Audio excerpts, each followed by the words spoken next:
This is Trend Following Radio, where great thinking comes alive. Nobel Prize winners, legendary traders, best-selling authors, and the pros that know what drive us irrational human beings. I am your host, Michael Coveil. Not filtered, raw, honest. That's my passion.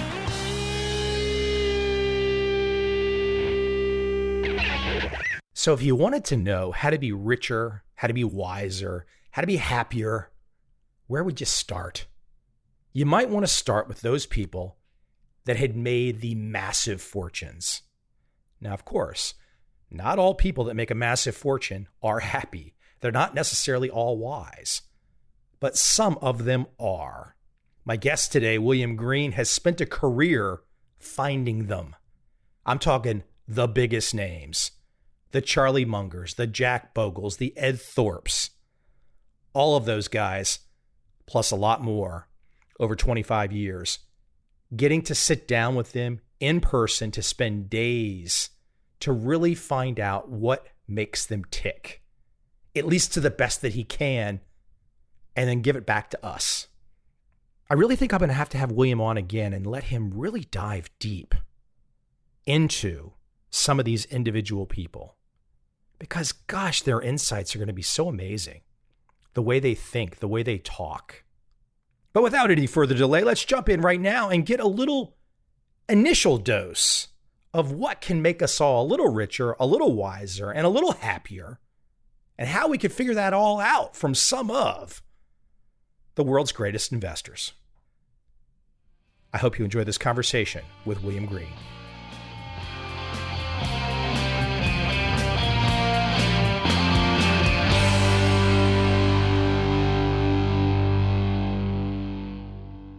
You are a guy, if I'm not mistaken, even though you are probably, I'm looking at this list of names, and we're going to talk about these investors that you've had a chance to meet with over the years.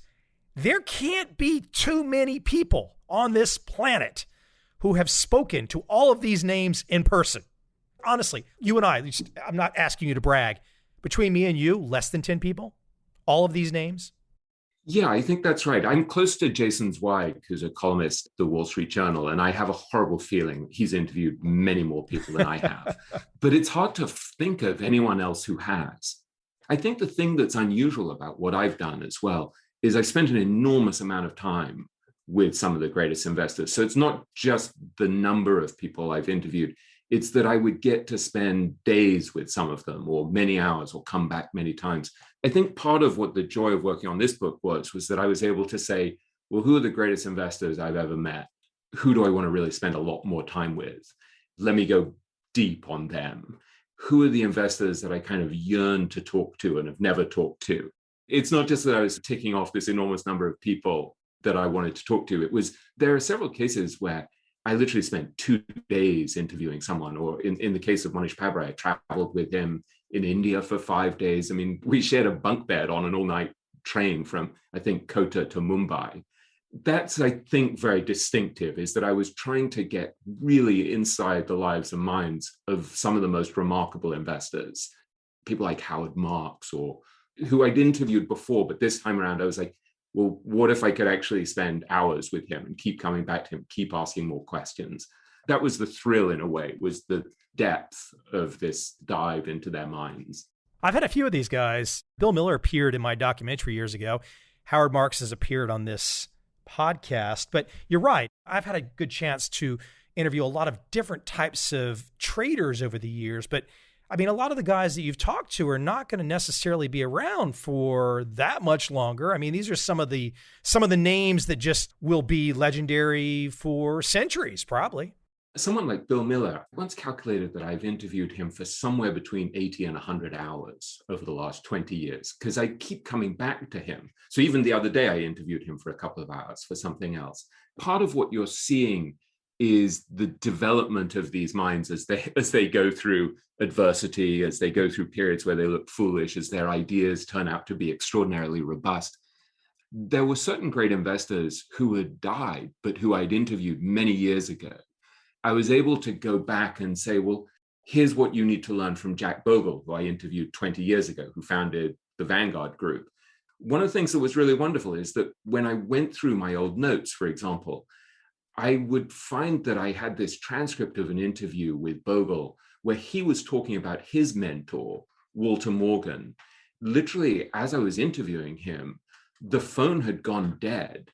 There's a bit where I'm saying, Mr. Bogle, are you there? I think I've lost you. I think I've lost you. And he says, no, I'm here. He said, this is bringing tears into my eyes, was his phrase. And I said, how come? And he said, well, I realize now how much I owe him and how much I loved him.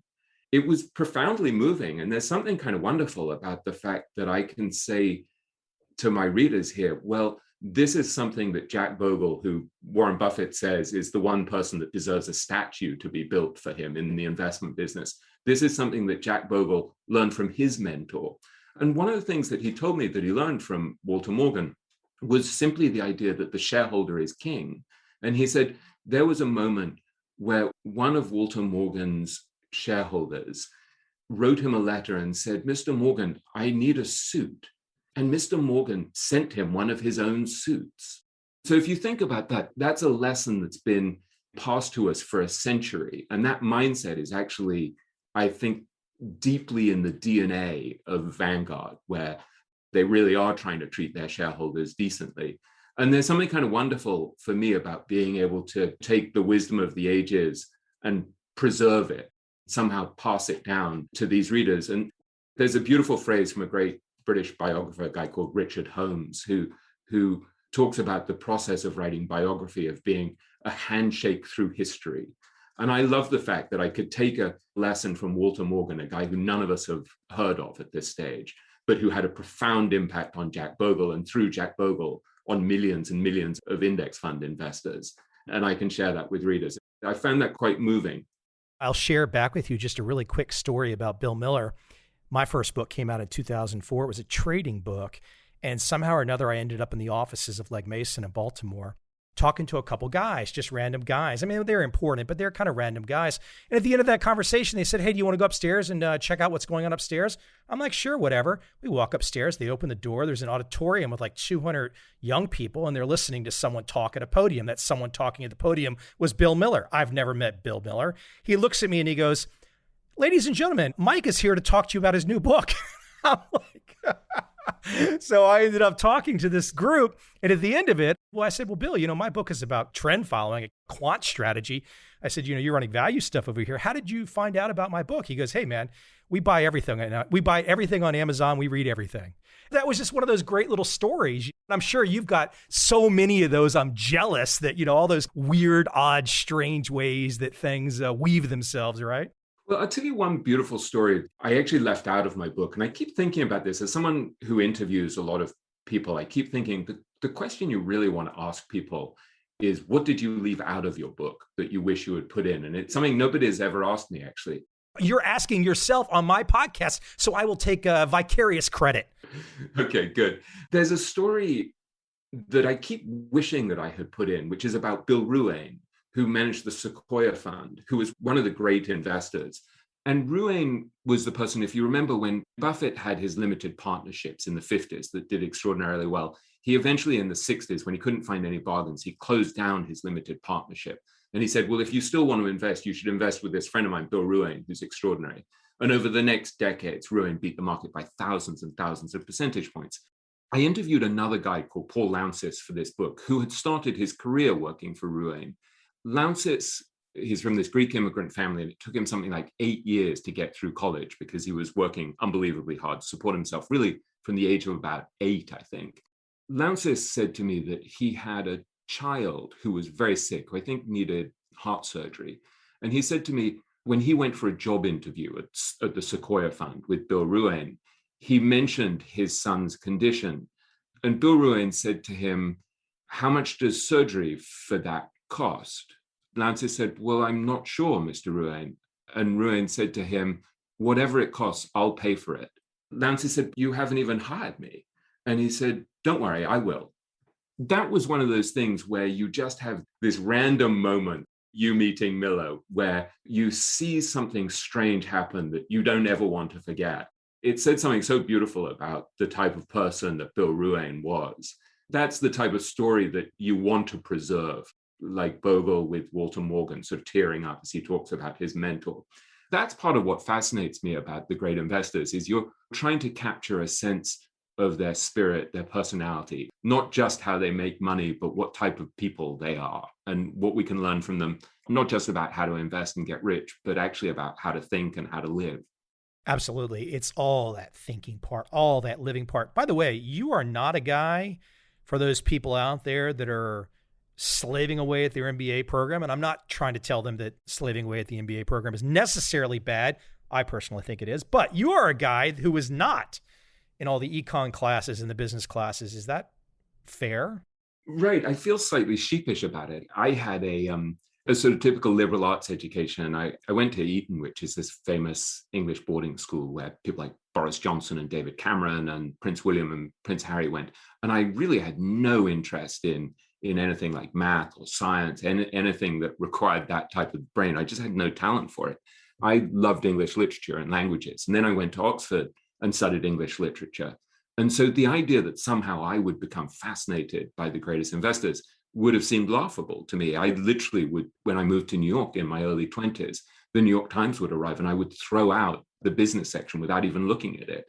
And I think part of what happened to me is that initially when I started to invest, it was just a smart alecky thing where I thought, wait, if I just think well, I can make money and then I won't have to really work that hard, which was somewhat true. And as all of us know, not entirely true. It's a lot harder than it seems. And then I think gradually, as I got to know more of these extraordinary investors, I thought, well, actually, these guys are kind of remarkable. They're such extraordinary thinkers. And so I became kind of obsessed with them sort of as a microcosm to study the world, because they're dealing with all of these questions. How do you make decisions about the future when the future is unknowable? How do you stack the odds in your favor so you have no real control over the outcome? But there are ways in which you can tilt the playing field to your advantage if you think well and behave in certain rational ways. I think in some ways, I approach them not from the vantage point of somebody who has great mathematical or analytical skills. I was looking at them as these strange human beings grappling with an unknowable world and an unpredictable future and trying to figure out how to navigate their way through it. And I think that resonated a lot with me because I was trying to figure out my way through the fog. They became guides to me. They became sort of guardians. What's so cool about how you phrase all of that is that I'm sure many people listening are thinking some of the people we're going to talk about today had this ability to pull out the crystal ball and look into it and predict the future. That's not what they're up to. That's not what the best minds are up to. The best minds are all about just getting that little bit of edge and surviving, living, not dying, staying alive and staying in the game. I mean, it's truly a game. And it's amazing how many people think when they hear about some of the names we're going to talk about today, I think all these guys are brilliant predictors. You mentioned the idea of simply avoiding catastrophe. And that strikes me as one of the most profound observations about what the great investors do. They're not deluding themselves into believing that they can predict the future, but they're positioning themselves in a way that will enable them to survive an uncertain future. That's partly a defensive act, but it also means that you can exploit other people's chaos. When everyone else is unresilient and they're forced sellers, you're able to exploit that uncertainty. For me, this is a very profound way of thinking about the world, because actually you look even at a time like the COVID period that we're in, their filter of simply trying to survive catastrophe is an incredibly helpful filter. Speak to Ed Thorpe and how he did it. Yeah, Ed Thorpe, as you know, is one of the most extraordinary stories in the investment world. I mean, for people who don't know him, Thorpe, I describe him in the introduction to my book as the greatest game player in the history of investing. He figured out how to beat the casino at blackjack. Then he figured out how to beat the casino at roulette by creating the first wearable computer, which he would activate with the big toe in his shoe. So he could literally calculate the velocity of the roulette wheel and the ball as it would be spinning around the wheel. So he could say, well, there's a slightly higher chance that it's going to land in these holes out of the 38 pockets. I was curious about how he would approach how to tilt the odds in his favor to have a happy life, a successful life.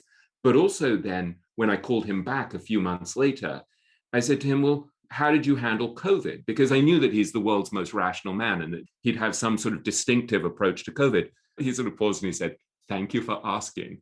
And then he told me this extraordinary story where he said, basically, in about January or February of last year, right at the start, before there had been a single reported death in the US, he had been gathering data from Wuhan, particularly on things like unexplained deaths. Then he'd been making inferences from the 1918 flu pandemic, which had killed his grandfather.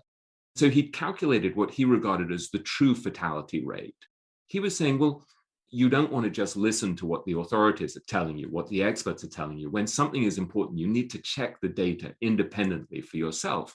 His checking of the data led him in about February 2020, before a single death was reported in the US, to gather his entire family with him in California and say to them, over the next 12 months, I think we're going to see 200,000 to 500,000 deaths in the US from COVID-19. And he said, we need to get supplies right now. About a month before people started to panic and clear out the shelves of supermarkets, the Thorpe family goes off and gets things like masks and detergents and stuff like that, everything that they needed. And he quietly puts himself in isolation, in quarantine with his wife. He would meet his kids, but he would meet them only outside and at a distance and with masks. And he actually calculated his own percentage probability of dying of COVID if he got it. So he was saying, well, I don't have any comorbidities. I'm 84 years, I think he was 86 at that time. I'm 86 years old, but I'm incredibly fit and I'm very careful. So he said, so I probably have about a 2 to 4% chance of dying. So I thought that was extraordinary. The fact that you had this guy independently checking the data, not relying on anybody else's analysis, and just being so icily realistic and pragmatic about it. So he said, there's no point being frightened, but boy, am I going to be careful, because even though those odds of dying sound pretty low, they're plenty high enough, and he wants to survive catastrophe. You really make a great point with Thorpe and how he went about looking at the odds for his personal situation. I do think that some people listening to us, though, if you extrapolate out what Thorpe did, okay, what about those Americans? What about those people around the world who were at the time morbidly obese and had multiple comorbidities? It's very sad. And I'm sure, look, some people in government understood, they didn't know necessarily what Ed Thorpe was doing, but they understood the notion of this. And it's very sad that this mathematical thinking was not applied and given to everybody and let their unique situation unfold. Because I think if we would have told people March of 2020, like, look, if you're over 50 and you've got 1+ comorbidities, you are morbidly obese, you need to lock down. And we didn't do that. Well, I definitely applied this in my own life. No, I'm not talking about you. I'm just saying in general, we didn't do this to the world. It's dishonorable that people in the know did not do this. I don't know why we didn't do it. Maybe we were trying to keep everybody kind of feeling like we're all in this equally together. But unfortunately, we were not all equally together. Well, because I think we just are not trained to think like people like Thorpe. Because I had spent time with Thorpe, I said, well, here I am. I'm probably 30 pounds overweight. I'm 52. I work too hard. I don't get out that much. I don't exercise that much. I read the whole time. So I thought, well, I don't have that much control over COVID. At that point, we didn't really know that much about just how infectious it was, what variants there would be. But I thought there is one thing I can control. So I thought, well, I can control my nutrition, I can control my stress, and I can control my exercise. So we got a Peloton. I've done something like 400 rides since then. I've lost about 25 pounds. I've done quite a lot of meditation. I'm not saying this in a self-congratulatory way. It's literally, I'm trying to weaponize the way of thinking of someone like Thorpe. So I'm saying, well, I can't control COVID, but I can control my own behavior. And if I know that things like being fat are going to stack the odds against me for survival, that's something I really can control. It's a very minor and self-referential example. But here was something where I was applying the way of thinking of the greatest investors to say, well, how do I maximize my odds of a happy outcome? And how do I minimize my odds of a catastrophic outcome? What you just described is not political. It's just rational. It's pragmatic. Right. And what you don't want to do is be listening to people who are distorting the argument for their own benefit, which is a pretty good description of politicians on the whole. You don't want polemicists. I mean, look, I've spent much of my career as a journalist. Journalists, we have our own blind spots. It's not that journalists are operating in bad faith. We just have our own biases and blind spots, and same as investors. And you just have to be aware of the fact that, for example, bad news tends to appeal to journalists and to publications. Thorpe's approach of looking at the data in a coldly rational, analytical way for himself and saying, let me reduce the likelihood of catastrophe and maximize the odds of survival. That's a beautiful way of thinking about the world. And you can apply that to everything. I mean, think of Ben Graham's idea of the margin of safety. That applies when you're teaching your kid to drive. You just want to say, look, you know that there's some kind of blind spot somewhere. So when you're changing lane, make sure you turn around and you check that you're not driving into somebody. So the sense of humility about what we can know, about the unexpectedness of the future, about our own biases, about our own prejudices and limitations is such a powerful way of thinking through the world, of navigating our way through the fog. I was thinking about this a couple of days ago because I ran into a neighbor of mine. If he'd been vaccinated, and he's like, well, I'll be all done in about 42 days. I'll have had my second vaccine. He had just been to a restaurant in New York City the day before without his mask, with his 3 kids. And I was saying to him, what are you thinking? Like, this is something with so little upside and so much downside. You've managed to survive for a year. Just sit quietly at home, do your work, don't do anything stupid, and survive another 42 days and then have fun. Let me ask you a big picture before we dive in a little bit more. And this is kind of going to be multi-pronged question. Why do these guys like you? Of course, you've been with some of the world's most recognized publications, but that doesn't mean a lot necessarily because, okay, there's going to be journalists at these publications where Ned Thorpe and a Jack Bogle, et cetera, have not talked to all these people. So clearly you were building up a certain cachet. You became known as somebody who could dive deep. You could understand where all these various minds were going, and they all talk. So they start to know, okay, you know, this guy, William, he kind of knows what's up. Why did they like you? I've tried to be honest over the years. You can't try to be honest with these minds. These minds know if you're being honest immediately.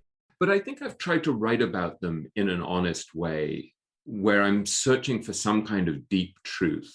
And I think that probably comes across in my questions with them again, that I'm groping towards something in a way that's probably not that judgmental.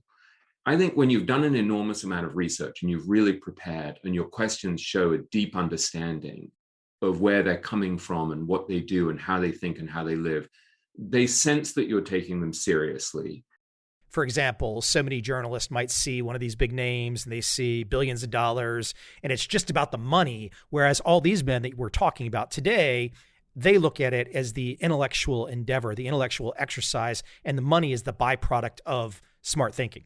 Yeah, and I would be asking them questions that probably nobody's asked them. So I would be saying to Howard Marks, when he would say, so I thank God or whoever for my lucky life. And I would say to him, well, do you believe in God? And I wasn't asking in a superficial way. I really wanted to know. And so we would start talking about to what degree he believed that his good fortune was simply a matter of random luck, and to what degree it might have been ordained or anything like that. I think they can smell whether you're deeply engaged with their life and their thinking.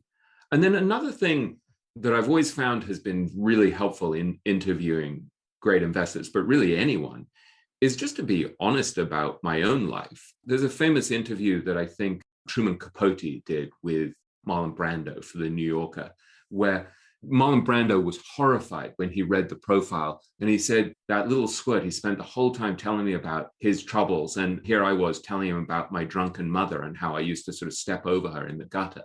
I think if you're also open, not in a manipulative way, but about your own struggles in life and where you've failed and how you've tried to deal with setbacks and failures and public humiliation and embarrassment and stuff, and then you're saying to them, how have you dealt with that? Like when you've messed up and when you've been judged and when things haven't worked out, or when you've dealt with a divorce, they don't react as if you're trying to catch them out.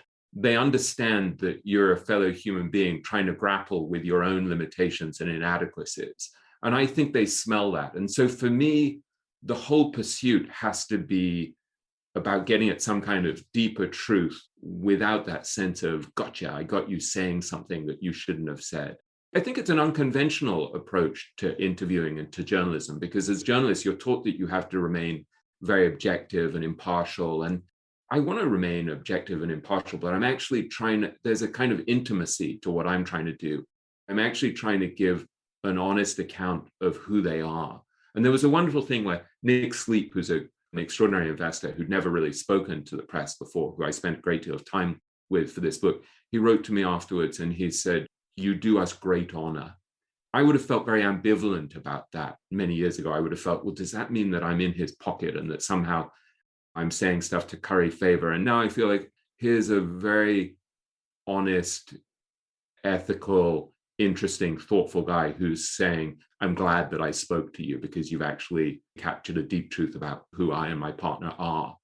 If you have a conversation with somebody, then you let the chips fall where they may. Look, I've done a lot of interviews on this podcast. I don't try to be adversarial with people because I feel like whoever I'm talking to, there's been a certain vetting, they've got a certain skill, a certain understanding, and I don't want to have a outlier edge of the bell curve argument with them about minutia. I want to find what is the best insight I can get out of them, out of their life's experience. That's the whole point. And I guess if there's a bunch of other people that want to find chaos and controversy, okay, there's enough other journalists doing that, right? Yeah, and what I find is really interesting is that when you approach people with this open-mindedness and empathy and lack of judgment, they end up telling you stuff that if you were adversarial and combative and you were trying to expose them, you'd be really thrilled. You'd think, well, that was the treasure that I was after.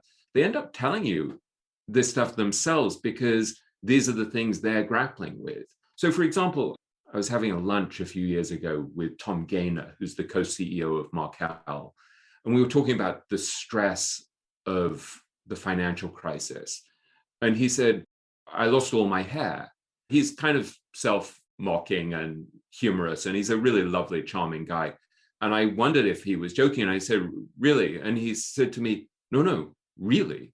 Then a couple of years later, I went to interview him for a couple of days in Richmond, Virginia, where his headquarters are. And I asked if I could come for dinner with him and his wife. And I went to their home and he cooked salmon. I mean, this is a pretty unusual guy, right? A CEO of a major Fortune 500 company. And you go in his Prius to the supermarket and he buys the salmon and the ice cream and stuff. And then you go home and he cooks you dinner. It shows how grounded and unpretentious, unostentatious he is. And we were talking at dinner about the financial crisis. And his wife, who runs one of the businesses at Markel, said that was a dark night of the soul for Tom. In some ways, there's something really beautiful and touching about that. When you're interviewing someone, they lay out their vulnerabilities for you and talk about what they've tried to do, how they've dealt with the difficult times in life. When I called him a few months ago during COVID to fact check and to get an update on how he was dealing with COVID, I said, how are you handling it? And he said, I'm handling it the same way I've handled everything. I just try to put one foot in front of the other and to just keep going. It might sound like a trite response, but actually it's not, because you realize here's a guy who's faced the difficulty of the financial crisis or of the 1999-2000 tech bubble where he was shorting tech stocks and got hammered. And now COVID. And you see, here's a guy who just with indomitable determination just keeps trying to do the right thing. And over decades, that works. But I don't think I would have got to that deep truth about who he is and how he tries to operate if I hadn't been really open and curious in my conversations with him about how he thinks and how he operates. And then also, I really veered towards people in this book who are truthful, who are open. And there are certain people that I've interviewed in the past who are famous investors who were just trying to spin things or were full of braggadocio and arrogance. That was actually going to be my next question, was have you bumped into that? Have you bumped into those folks that you just, lots. It's like, wow, okay, yeah. Yeah, very superficial. And I don't write about them. There are billionaires, multi-billionaires who are pretty famous, who I've interviewed, I don't write about them in this book because I just don't find them very interesting or very admirable. There's nothing inherently uplifting or noble about being super rich. I'm fascinated by people who've managed through the quality of their thought and their behavior to build durable wealth. And I'm fascinated by what we can learn from them. But part of what I'm doing in this book is I'm focusing on people who I think can also shed light on how to think and how to live. So it's a very small subset. I mean, Charlie Munger talks about worldly wisdom, which is a phrase that Ben Franklin, his hero, used. There is a small subset of people within the investing business who are really all about worldly wisdom. Investing is a pursuit of truth. It's an exploration of what works, how the world works, how to deal with an uncertain future. Nick Sleep said to me, talked about how this is a metaphysical exercise, an almost spiritual exercise. You don't want to be too pompous about it and too highfalutin about it, but it is true. You're trying to make decisions about an unknowable future. That's a profoundly philosophical question. How do you deal with the fact that everything changes constantly and the future is unknowable? I write a chapter called Everything Changes, which is based on this idea that Howard Marks encountered when he was an undergraduate at Wharton, which is he was studying Japanese culture and literature and philosophy and spirituality. And there's this wonderful word in Japanese, mujo, which is this Japanese Zen Buddhist concept of impermanence, the fact that everything changes. And his entire career really has been, how do you apply those insights in the market? If everything is changing and everything is unknowable, how do you accommodate yourself to change and view yourself as kind of a small part of this larger system and adapt to reality as it is, instead of deluding yourself about your ability to predict the future? Why can't we have this type of conversation across the population? I mean, people can say, okay, Mike, William, these guys, some of these guys are really, really bright and what they understand. Okay, I get it. But why do we not, as a society, open up this type of thinking, this type of conversation to everyone? Whereas what it seems like we do is we just tell everybody, grab this mutual fund or trust your broker. This trust your broker routine has been going on my whole life. You keep thinking at some point in time, the I'm looking for a hot tip routine might stop. And when someone starts talking about Ed Thorpe and Howard Marks, Charlie Munger, we might stop and listen and make that a wider conversation. It really just strikes me that we are really behind the eight ball, so to speak, in terms of a societal conversation.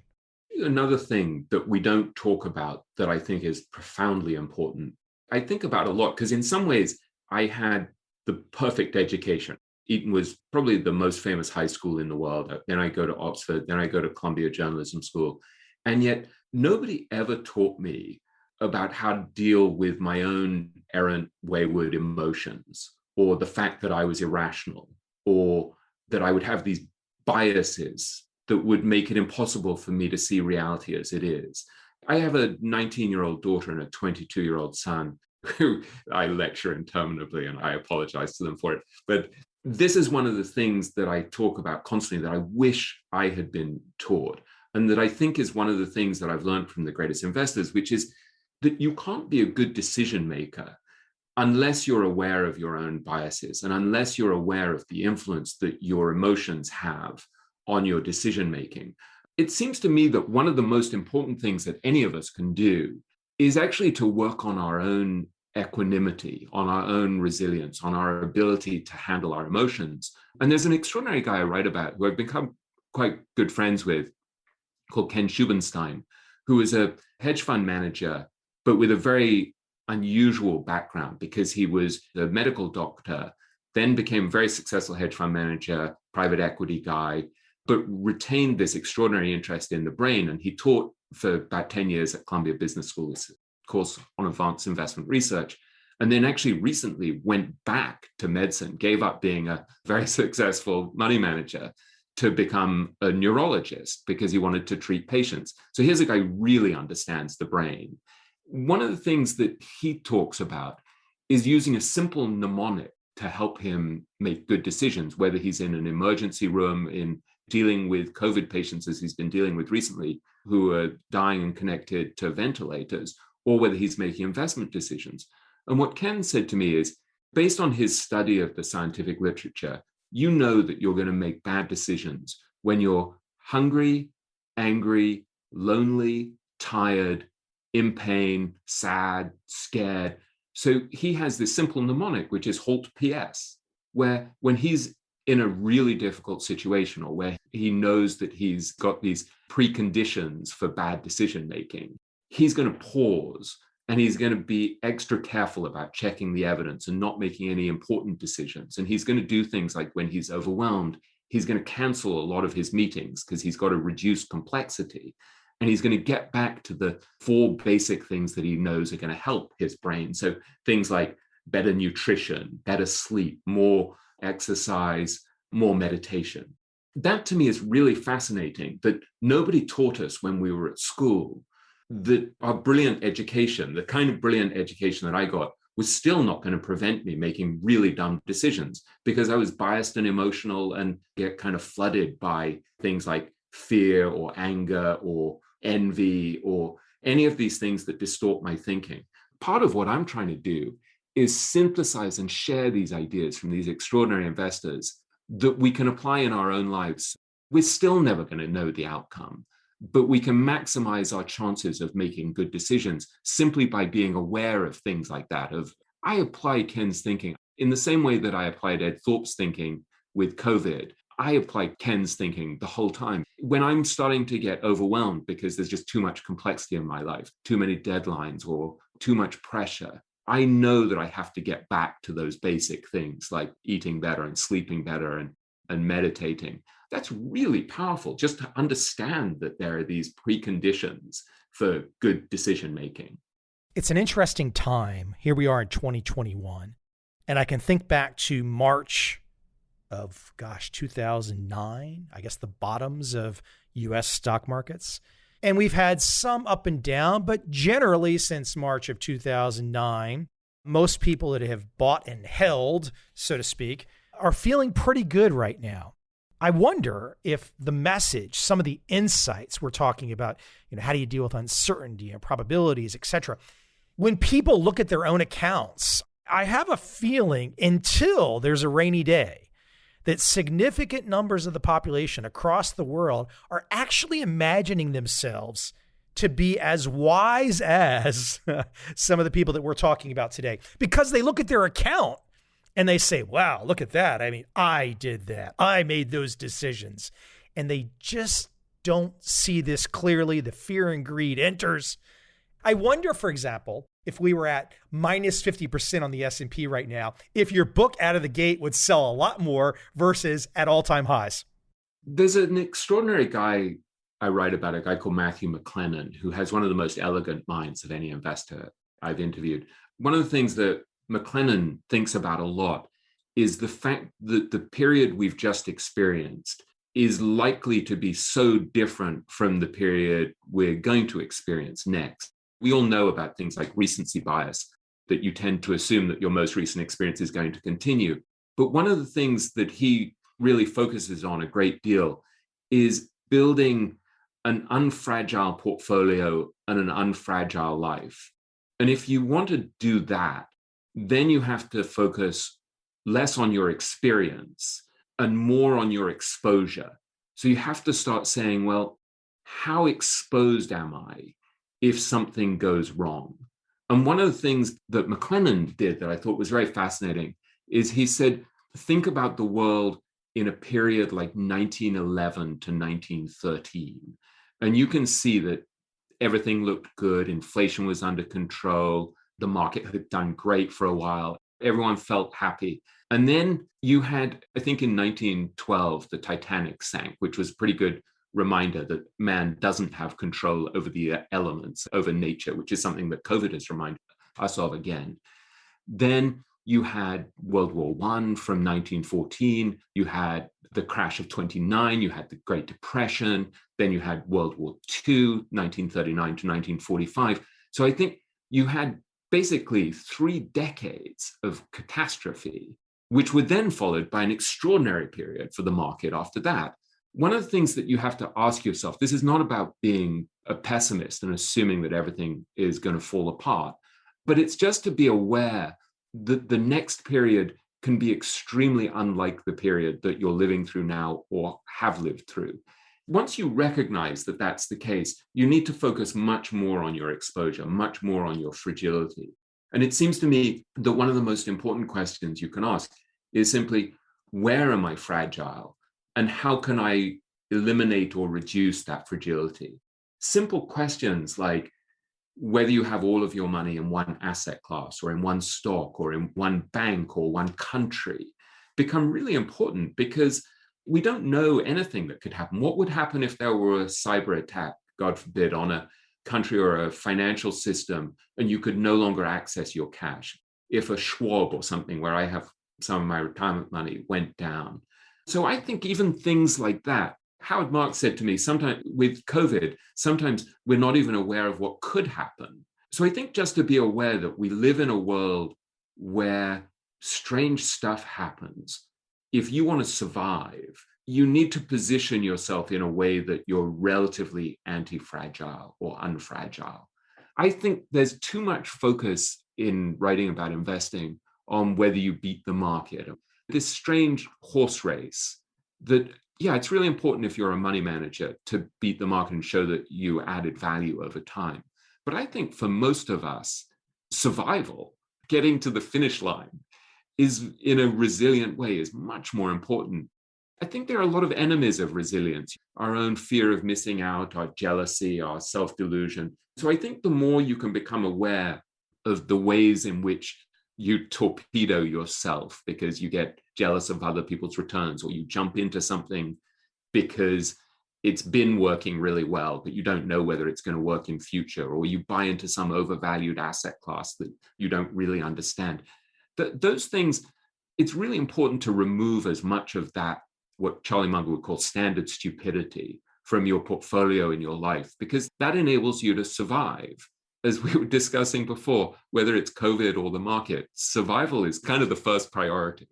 You know, William, there's a guy that I had a chance to meet a while back. He's been featured in one of my books, MIT Trader, a guy named Ed Sakota. He was originally featured in Jack Schwager's Market Wizards books.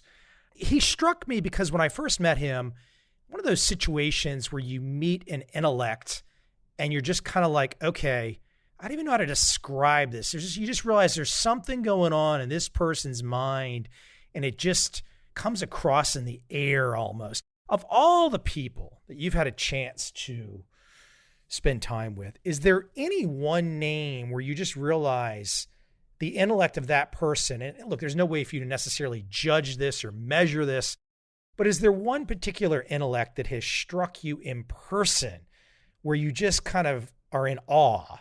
And perhaps if there's anything you can remember that why you felt in awe. It's very clear to me that Ed Thorpe is operating in a different realm than the rest of us, that he's just seeing things that we can't. He's just got an extra 50 IQ points or an extra couple of gears on his car. I think Bill Miller has a very beautiful mind. He has a kind of thrilling mind. There's something really wonderful about the fact that Miller will take something that people like Buffett and Munger and Howard Marks believe to be true, like Bitcoin is a terrible investment. I think Buffett called it rat poison at one point. He'll take something like that and it won't put him off. If anything, it makes him more intrigued by it as an intellectual problem to say, well, what are they missing? Where might they be wrong? What's the prejudice against this? What's the bias? He did this 20 years ago when I was interviewing him about Amazon, and everyone thought Amazon was going bust. So many of his peers thought he was an idiot. He was able to say, here's why they're misperceiving Amazon. And it seems like this money-losing company that's going to die, but eventually its strength is going to become apparent. I think there's something very beautiful about that ability to question not only what the crowd thinks, but also what the people he admires most in the investment world think, and to come to his own independent conclusions. And he was drawing on philosophers like Wittgenstein and William James in making his decisions to buy something like Amazon, because he was saying, well, Wittgenstein is obsessed with this question of how you perceive reality. Wittgenstein had this famous drawing, I think, of a triangle. You could interpret what that triangle was depending on your own way of viewing the world. I think Miller's mind is fascinating because it's not just that he's very highly intelligent, it's that he's drawing on philosophy, he's drawing on mathematics, he's drawing on behavioral psychology. I think that's one reason why the great investors are such an interesting filter through which to see the world, is that they'll draw on any discipline that might help them. I think because this is a game in which there are huge rewards if you get it right, but actual massive, massive costs if you get it wrong, there's a kind of open-mindedness and a pragmatism to the great investors. They're just roving around the world intellectually looking for any idea that works. And you see that with Miller, you see that with Munger, with his lattice work of mental models. That's something that all of us should emulate to some degree, is this open-minded inquisitiveness. You're not going through life saying, this is what I believe to be true, so it must be true. You're saying, what if there's an idea from Zen Buddhism that I could borrow that would be really helpful? What did these mindfulness experts figure out of how to make your mind a quiet pond so you can make better decisions?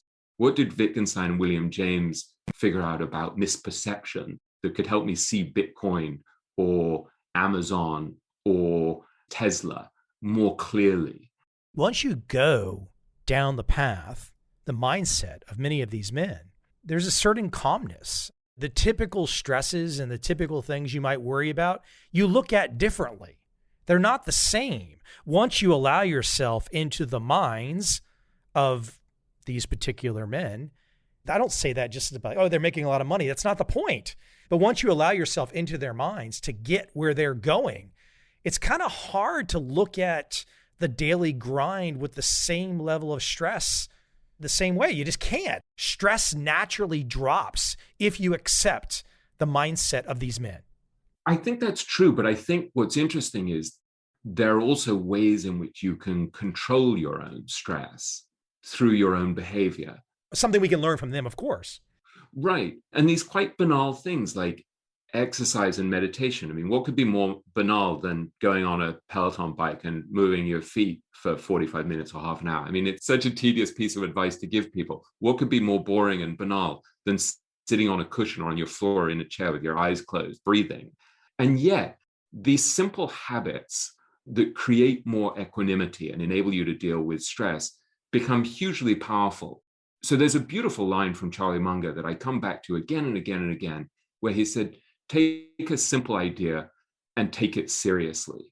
One of the things that I think is incredibly helpful is to study these investors and say, okay, here's a simple idea that resonates with me, a simple practice that resonates with me. Let me go 1,000% on this idea. If I really believe that this is an idea that works, this is a practice, a habit that works, let me make it a part of the core of who I am and how I live.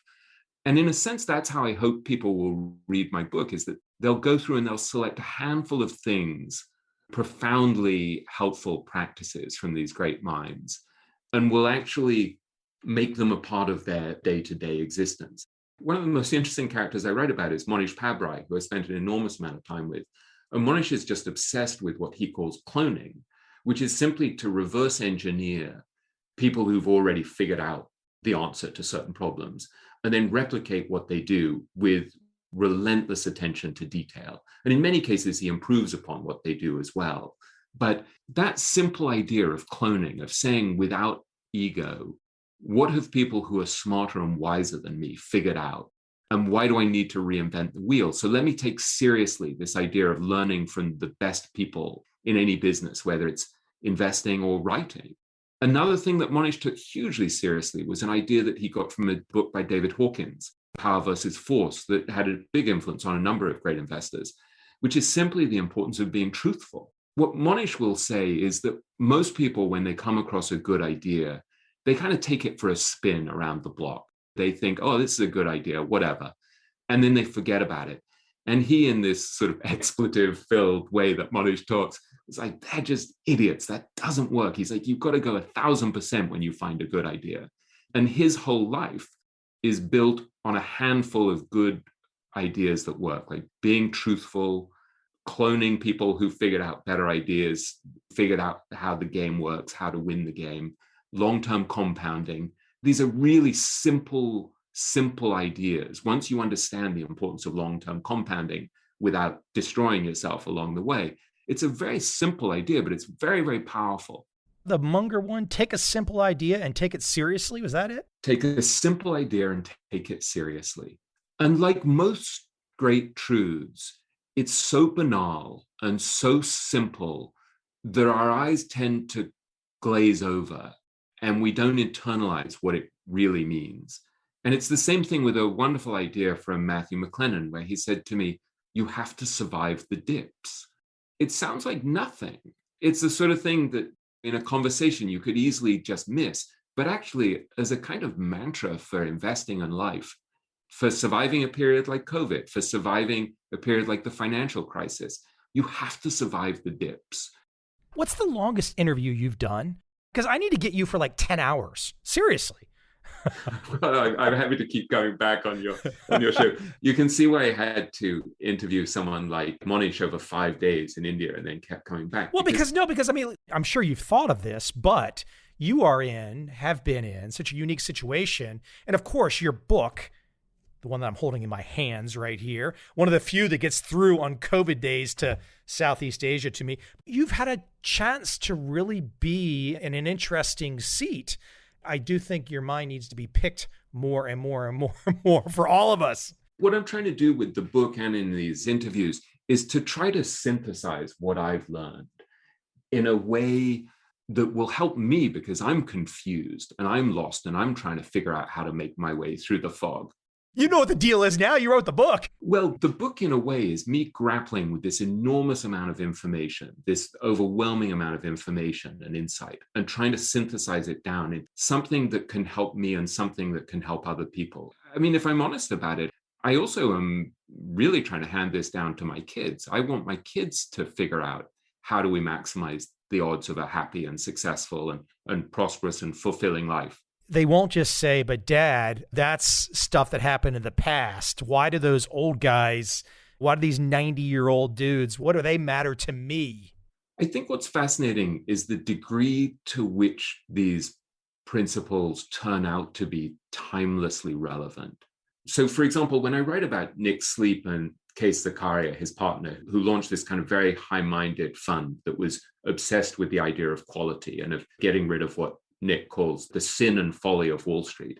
What they were doing really that enabled them to beat the market by something like 800 percentage points over 13 years was they were really deferring gratification. They were removing the fixation on what they wanted to do in the short term and were just constantly focused on the long term. And you see the same thing with companies like Costco and Amazon, which were criticized by Wall Street because they were focusing not on maximizing their short-term returns, but on providing more and more value to customers so that it would create this long-term beneficial effect.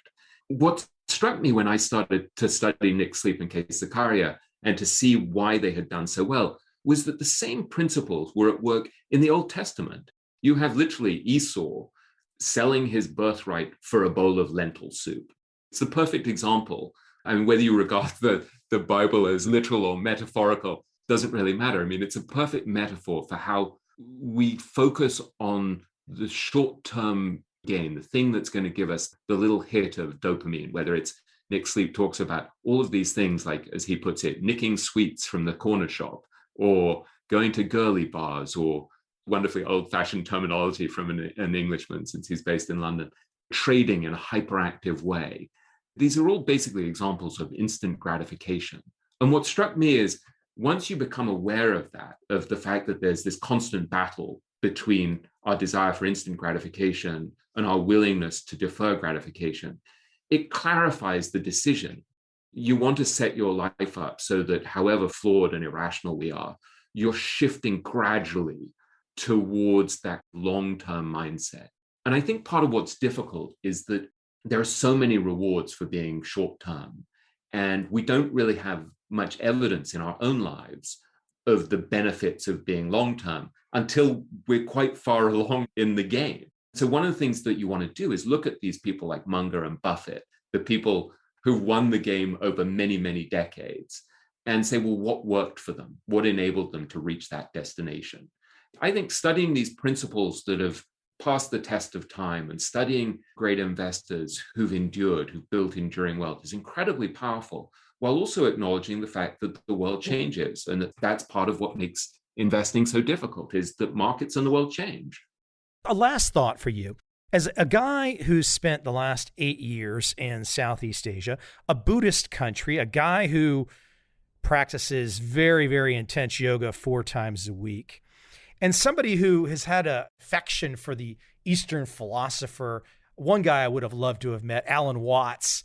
And I got to tell you, I think you could have taken, and listening to you on this conversation here and looking through your book, I think we could have almost taken Alan Watts and a lot of his thinking and his work and put in your book and said it was from a famed investor. And I think it would have dovetailed in perfectly. There really is something to some of these Eastern traditions that seem to weave through your work really heavily, and perhaps just weave through some of these great investors. Like, look, Charlie Munger, I don't know how much he talks about Eastern traditions, but you start to look at what Charlie says and how he writes, and it's like, okay, somebody, whether he admits it or not, has got an affection for Buddhism.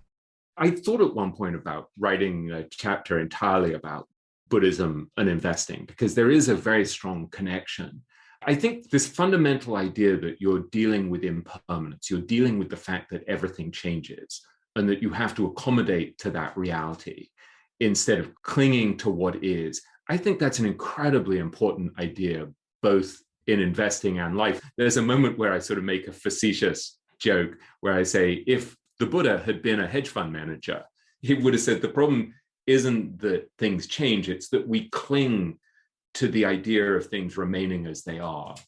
There's deep wisdom in Buddhism, there's deep wisdom in Stoicism, there's deep wisdom in the Old Testament that stood the test of time because they were grappling with the same questions we're grappling with, of how you deal with change, how you deal with an unknowable future, what you can control and what you can't control. And so I think it's very helpful for us, both as investors and just as humans, to be studying things like Buddhism, Stoicism, Kabbalah, all of these different forms of ancient wisdom that have stood the test of time. Munger, who has this incredibly broad mind, has also said that while it's worked for him, it may be better for most people actually just to stick with one thing and just to be simple. He'll sort of say, well, if you're going to go see your proctologist, you don't really need him to have been studying Proust. Like all things, both sides of the argument are true. I remember interviewing people like MICHAEL Coveel, who I don't think has the most interesting mind of all of these great investors, but I think has a real gift for making money. And he's just an information hound. I don't think he cares at all about philosophy, literature. He's just an information hound. And that's worked for him. It's probably not a coincidence I haven't spent a lot of time writing about him in this book. And I'm not trying to be insulting. He has a real gift for making money. But I think Miller or Munger are much more interesting guides to life. But it may be that you can look at someone like Coveel and say, these habits, this voracious desire for an informational advantage, that's very powerful. You can grab something from studying each of these people. But I personally am most interested in the investors who are finding ways to think not only about markets, but about life and uncertainty. And Buddhism, meditation, Stoic philosophy, those things have resonated very deeply for a lot of great investors. And you have to ask why.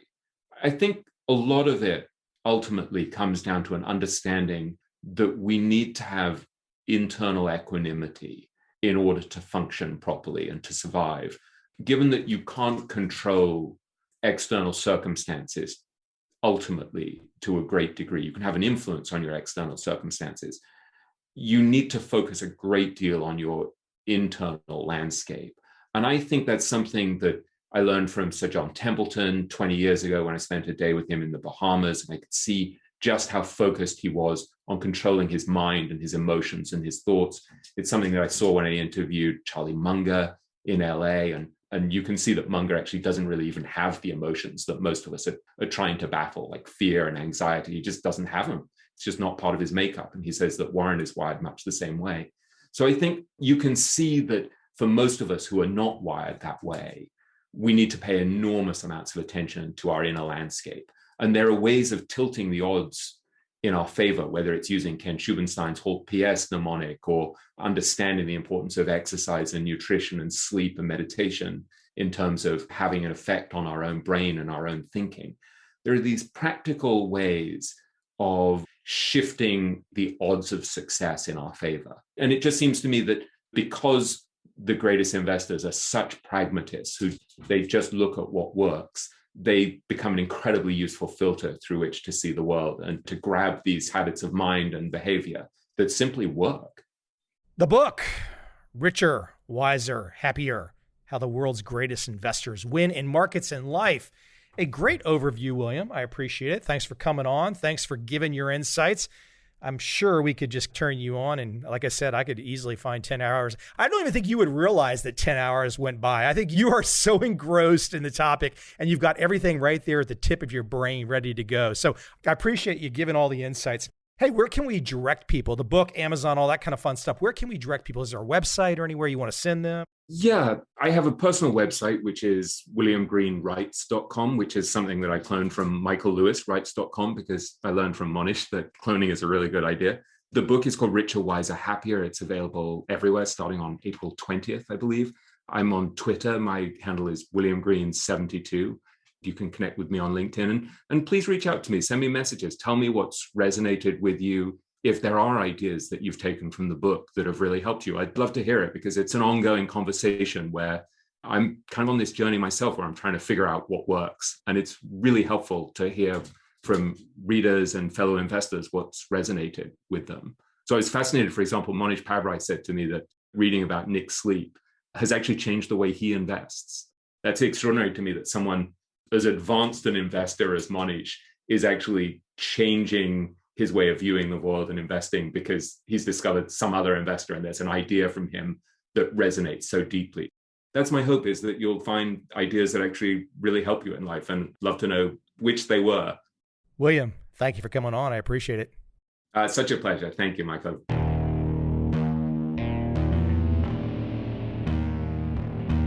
I see a time when those awake will understand how to make money in up, down, and surprise markets. Whether new trader or experienced, college student or financial advisor, protecting against a crash or just trying to make a lot of money, trend following offers everyone an answer in uncertain times. To get started immediately, send me an email, michael@covel.com. I will send you the right trend following steps to take along with my free video. But if you want to buy and hold, trust the government and trust Wall Street, this is absolutely not for you.